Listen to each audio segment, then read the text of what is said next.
So here's what you've learned about banana peel proportions. First, you established a reference. 14.82% of a banana peel's weight is the peel.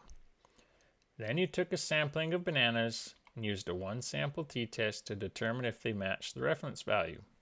They did.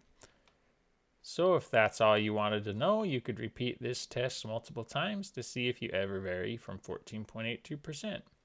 You could even set it up as a quality control check to be performed regularly to monitor the cash register algorithm.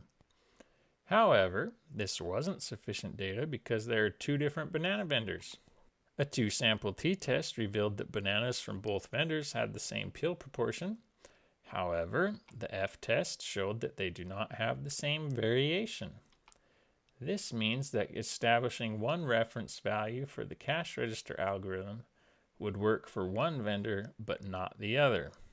This doesn't mean you couldn't still use an algorithm, it just makes things more complicated.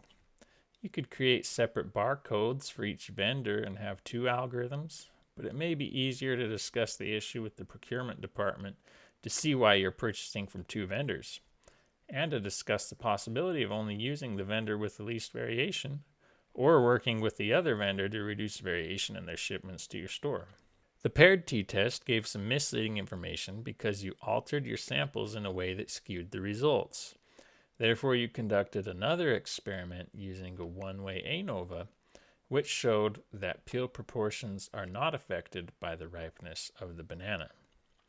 So basically, all that testing told you that you can set up an algorithm to reduce the total banana weight by 14.82%, but only if the procurement department is able to work out a solution to reduce variation in banana shipments.